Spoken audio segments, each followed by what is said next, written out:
every star you have ever seen, every point of light in every night sky above every civilization that has ever looked up, is made primarily of hydrogen.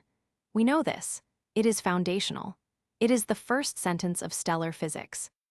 And the person who proved it, who sat down with a spectrograph and the mathematics and worked it out from first principles and wrote it into a doctoral thesis that her own field would later call the most brilliant in the history of astronomy, that person was told she was wrong, told by the most powerful man in her discipline to delete her conclusion. She did. 4 years later, he published the same conclusion. The textbooks remembered his name. Hers was Cecilia Payne. Right now, every observatory on Earth, every space telescope, every stellar classification system, every model of how stars are born and die and seed the universe with heavy elements, all of it rests on a foundation she built. Ask a room of undergraduates who discovered the composition of stars, and you will hear one name more than any other: Henry Norris Russell. He was her supervisor. He was wrong. She was right. And the story of how that exchange happened, how a young woman's correct and revolutionary finding was removed from history by a single act of institutional authority, is one of the cleanest examples of scientific erasure on record. Cecilia Helena Payne was born in Wendover, England in 1900. Her father died when she was 4. Her mother, Emma, raised 3 children largely alone, and while Emma was educated, she had studied art, spoke several languages. The family's reduced circumstances made it clear early that Cecilia's path forward would depend entirely on her own mind. She understood this. By the time she was a teenager, she had taught herself enough German to read botanical treatises in the original. She won a scholarship to Newnham College, Cambridge, and arrived intending to study botany. Then she attended a lecture by Arthur Eddington. Eddington had just returned from the 1919 solar eclipse expedition, the one that confirmed Einstein's general relativity by observing the bending of starlight around the sun. He stood at the front of a lecture hall and described what he had seen and what it meant, and Cecilia Payne sat in the audience, and her entire conception of what she wanted to do with her life reorganized itself. She switched to physics. She studied everything she could find on the new science of astrophysics, which in 1919 was still being assembled piece by piece from observations that outpaced the theory available to explain them. Cambridge, however, would not give her a degree. Women could sit the examinations. Women could pass them. But Cambridge did not award degrees to women until 1948. Cecilia Payne took the exams. She passed them. She received a certificate, a piece of paper that acknowledged she had done the work without acknowledging she had earned the qualification. This was not unusual. It was policy. What was unusual was what she did next.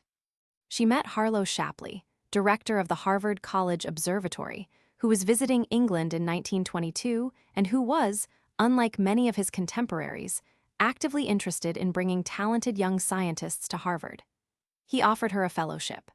She took it, crossed the Atlantic, and arrived at an institution that had a complicated relationship with the women it employed and educated. Harvard Observatory was famous, in part, for its computers. Women hired to analyze astronomical data at salaries well below what their male counterparts earned. Annie Jump Cannon was there. Henrietta Swan Leavitt had been there. These were brilliant scientists doing foundational work under conditions that formalized their subordination. Cecilia Payne entered this environment at 22, armed with a Cambridge education that officially did not exist, and a mind that was already working at the edge of what her field understood. She began her doctoral research. The question she attacked was this: why do different stars show different patterns of spectral lines?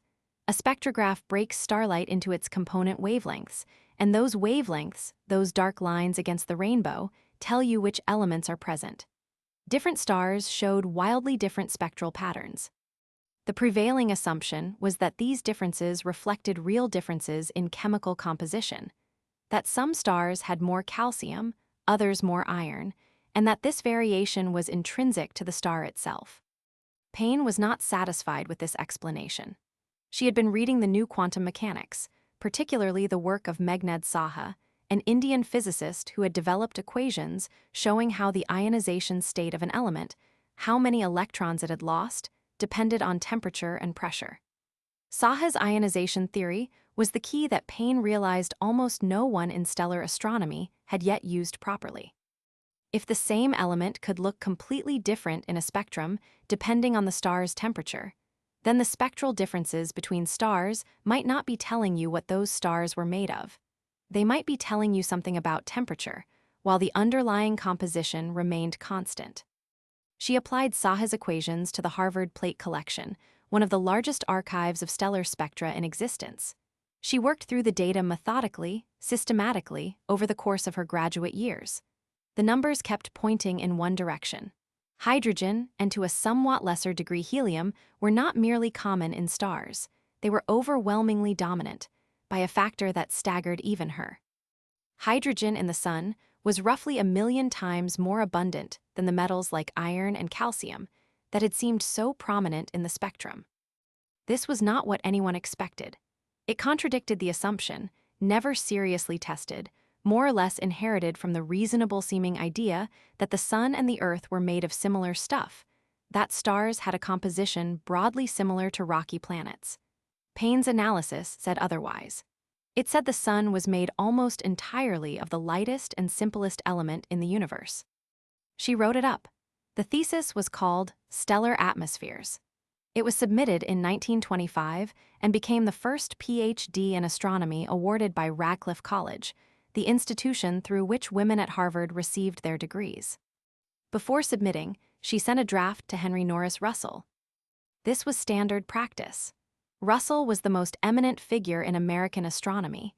His opinion mattered professionally in ways that were essentially unchallengeable. He was not her official supervisor in the formal sense, but he was the person whose judgment could make or break a career, whose endorsement meant access to the field, and whose criticism meant the opposite. She wanted his assessment. She needed it, practically speaking. Russell wrote back. He told her that her conclusions regarding the composition of stars were, and this is documented, almost certainly not real. He said the enormous hydrogen abundance was impossible, that it was an artifact, a product of some error in her application of the ionization equations. He was confident. He was authoritative. He was the field's authority figure, and he was telling a 24-year-old woman that the central finding of her doctoral thesis was wrong. She revised it. The published version of Stellar Atmospheres contains a sentence that should be read as one of the most painful in the history of science. After presenting her data on the overwhelming abundance of hydrogen, Payne wrote that the high values are almost certainly not real.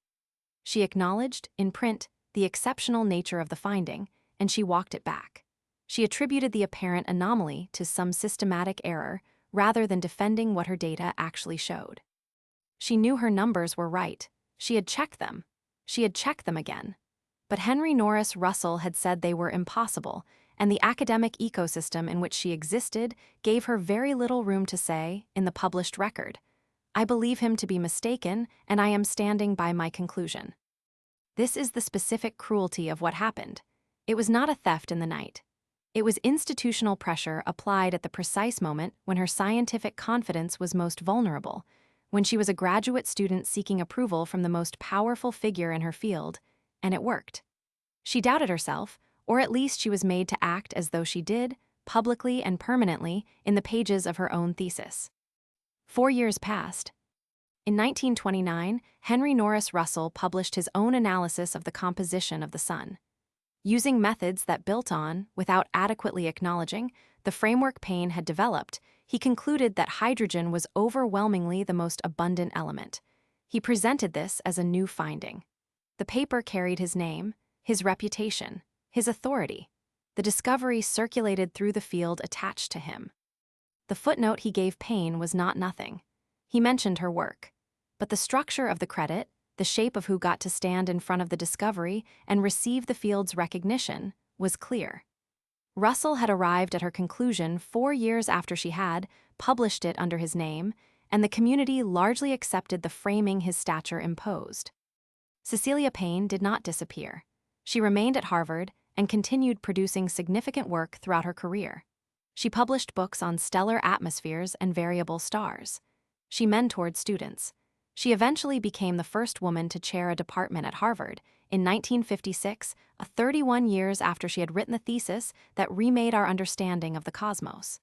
The delay between those two events is its own kind of data point. What is the evidence for her priority? It is not complicated. The thesis exists. It is dated 1925. The conclusion, that hydrogen is overwhelmingly the dominant constituent of stellar atmospheres, is in the data she compiled and the analysis she performed. The sentence in which she undermined that conclusion at Russell's urging is also there, which means the published record contains simultaneously the discovery and its suppression, side by side, on the same page. Letters between Payne and Russell survive. The trajectory is documented. This is not a case where we must read between lines or reconstruct events from partial sources. The events are on the record. The question has always been whether the field, whether anyone, was willing to read them correctly. Otto Struve, a leading astronomer of the mid-20th century, would later describe Payne's thesis as undoubtedly the most brilliant PhD thesis ever written in astronomy. That is not a minor compliment. That is the field eventually conceding that what she had done was exceptional. But the concession came years after Russell's version of the story had already settled into the literature, into the textbooks, into the default assumption of who had worked out what the sun was made of. The reckoning, when it arrived, came slowly and incompletely. Payne-Gaposchkin, she took her husband's name after marrying the Russian-born astronomer Sergei Gaposchkin in 1934, received the Henry Norris Russell Lectureship of the American Astronomical Society in 1976, 50 years after her discovery. It was the field's highest honor. It carried the name of the man who had told her she was wrong. She delivered the lecture with grace. She did not, in public, burn anything down. In her autobiography, published posthumously in 1996 under the title The Dyer's Hand, she wrote about her scientific life with a mixture of careful restraint and occasional honesty that makes the book harder to read the more you understand its context. She described the years at Harvard, the conditions, the work. She acknowledged Russell's role. The rage, if it was there, and it is hard to imagine that it was not, is mostly held at the membrane, just beneath the surface of the prose.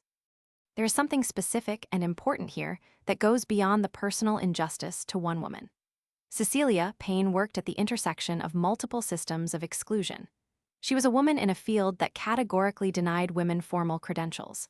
She was a woman in an institutional environment that hired women as computers, as skilled labor beneath the threshold of full scientific recognition, and she had to navigate the distance between that norm and what she actually was.